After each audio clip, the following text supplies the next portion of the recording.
आज का हमारा टॉपिक होगा ह्यूमन ब्रेन। टॉपिक है हमारा ह्यूमन ब्रेन, जो कि बॉडी का सबसे कॉम्प्लेक्स बॉडी पार्ट्स माना जाता है human brain.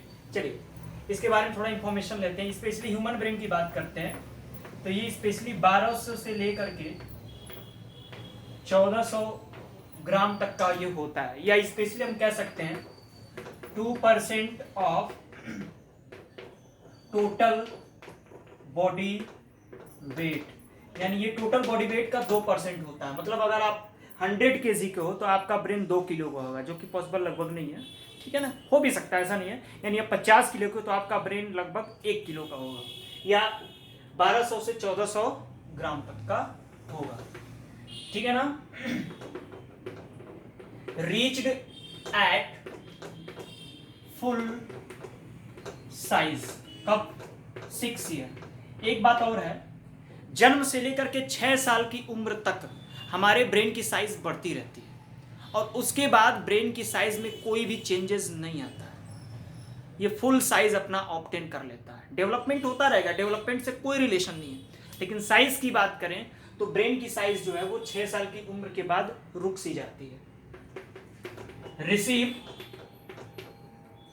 15 to 70% of cardiac output, ठीक है ना। कार्डियक आउटपुट यानी जो हार्ट है आपका 15 से 15 to 70% तक, 17% तक क्या देता है? स्पेशली अपना पूरा आउटपुट देता है। या आप लिख सकते हो receive 20% of oxygen, receive 20% of oxygen of total body, यानी पूरे बॉडी का, यानी पूरे बॉडी में जितनी भी ऑक्सीजन की सप्लाई होती हो उसका अकेला केवल ब्रेन जो है वो 20% ले लेता है। सोचो, आपकी बॉडी अगर 100 किलो की है तो आपका ब्रेन 2 किलो का होगा, ठीक है। अगर उसके एवरेज में देखें तो आपकी बॉडी 100 किलो, ब्रेन उसका केवल 2% है। पूरे बॉडी के का 2% है ये इसका वेट, लेकिन ऑक्सीजन कितना ले रहा है? 20% ले रहा है, जो कि क्या है, बहुत ही ज्यादा है, ठीक है ना। यानी ऑक्सीजन इसको ज्यादा से ज्यादा चाहिए। अब जरा ध्यान दीजिएगा, स्पेशली ब्रेन की बात करते हैं तो ब्रेन को स्पेशली 3 पार्ट्स में हम डिवाइड कर सकते हैं: fore brain, mid brain and hind brain. Fore brain, mid brain and hind brain. Fore brain को हम एक और भी नाम से जानते हैं, प्रोसेनसिफेलॉन। प्रोसेनसिफेलॉन। मिड को नाम देते हैं हम मेसेनसिफेलॉन, और हाइंड को नाम देते हैं रोम्बेनसिफेलॉन। तो ये इनका टेक्निकल नेम है फोर ब्रेन का, प्रोसेनसिफेलॉन, मिड ब्रेन का मेसेनसिफेलॉन एंड हिंड ब्रेन का रोम्बेनसिफेलॉन, ठीक है। तो आइए अब हम डिस्कस करेंगे स्पेशली फोर ब्रेन के टाइप्स की। किसके? फोर ब्रेन के टाइप्स की। तो यहां मैं ऊपर लिखूंगा फोर ब्रेन। फोर ब्रेन में सबसे पहला पार्ट होता है जिसको बोलते हैं हम ऑल्फैक्टरी लोब। ये फोर ब्रेन का पहला पार्ट है। दूसरे को बोलते हैं हम टैलेनसिफेलॉन, टैलेनसिफेलॉन। और तीसरा मेरे बच्चे होता है आपका डायनसिफेलॉन, डायनसिफेलॉन। अब स्पेशली हम टैलेनसिफेलॉन की बात करें तो टैलेनसिफेलॉन के भी कई पार्ट्स हैं। ओके, पहला है आपका सेरेब्रल कॉर्टेक्स, दूसरा है आपका बेसल गैंग्लियन, एंड तीसरा है आपका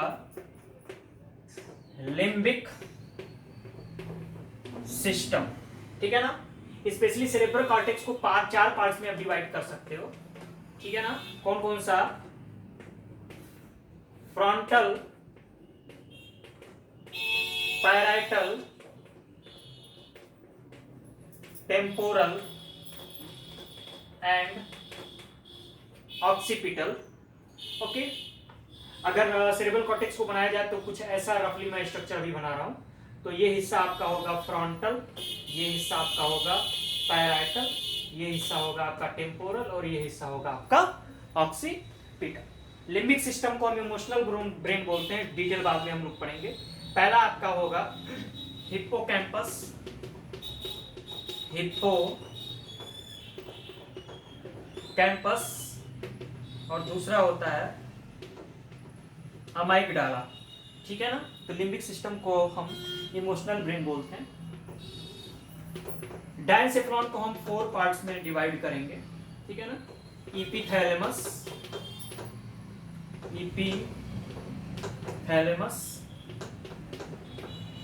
थैलेमस, हाइपोथैलेमस,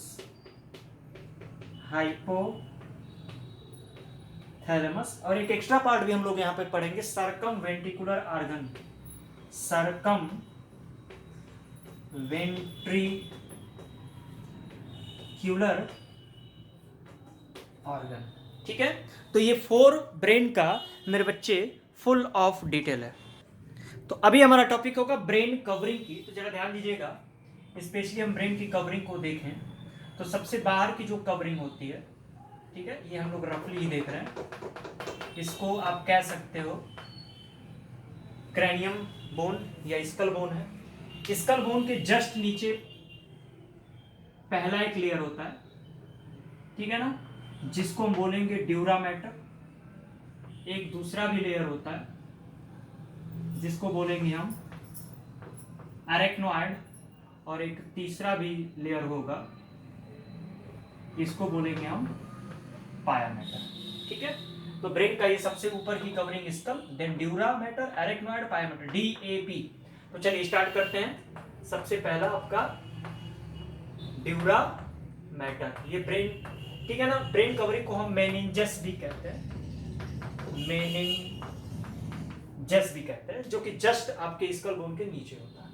तो ड्यूरा मैटर में देखिएगा, जस्ट बिलो क्रैनियल बोन, ये क्रैनियल बोन के ठीक क्या होगा मेरे बच्चे, ये क्रैनियल बोन के ठीक नीचे होगा।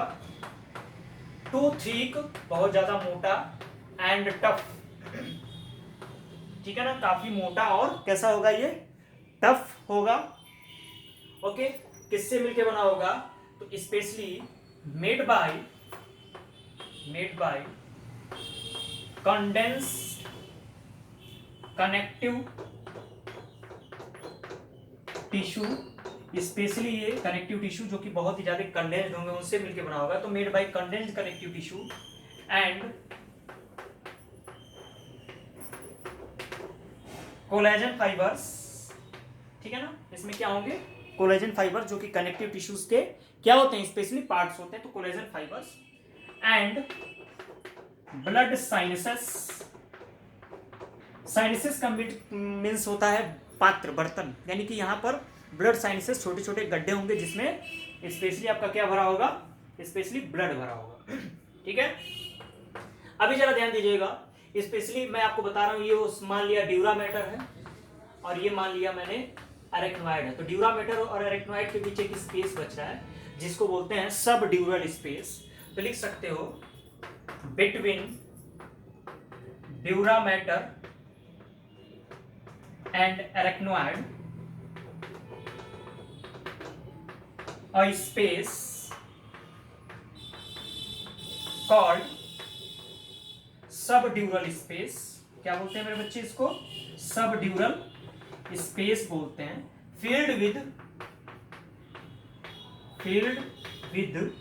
serous fluid, जो कि सीरस फ्लूइड से भरा होगा। ध्यान दीजिएगा, सीरस फ्लूइड है, ना कि ये सेरेब्रो स्पाइनल फ्लूइड है। तो स्पेशली ये सीरस फ्लूइड से भरा हुआ होगा। तो सेकेंड लेयर है आपका एरेक्नोइड, इसमें पॉइंट क्या बनेगा, जस्ट बिलो ड्यूरा मैटर, ठीक है ना, स्पेशली ये ड्यूरा मैटर के नीचे होगा। थिन लेयर, बहुत ही ज्यादा क्या होगा, ये थिन लेयर होगा। और सबसे अच्छी बात इसकी क्या है, अच्छी बात क्या स्पेशल है, नॉन वेस्क्यूलर, इसमें किसी भी टाइप्स के ब्लड वेसल्स नहीं होंगे। तीसरी बात मैं आपको बताऊं, made by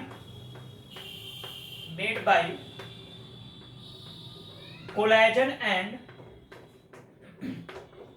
elastin fibres, specially ये कोलेजन और इलास्टिन फाइबर से मिलकर बना होगा। ओके, तो इसे हैं बोलते हैं हम एरेक्नोइड। एक बात मैं आपको और बताना चाहूं, स्पेशली मान लो इस फिगर को डिटेल बनाया जाए। मान लो ये हमने बना दिया ड्यूरामेटर, क्या बना दिया हमने, ये ड्यूरामेटर, और ये हमने बना दिया एरेक्नोइड, ठीक है।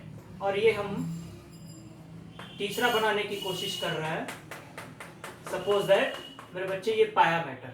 तो अभी मैंने बताया कि स्पेशली जो ड्यूरामेटर होता है वो कोलेजन फाइबर्स, ओके, और इसमें कंडेंस कनेक्टिव टिश्यूज होते हैं। लेकिन इसकी जो ऊपरी और निचली दीवार होगी, अपर एंड निचली दीवार, ये स्क्वैमस एपिथेलियल टिश्यू से बना होगा।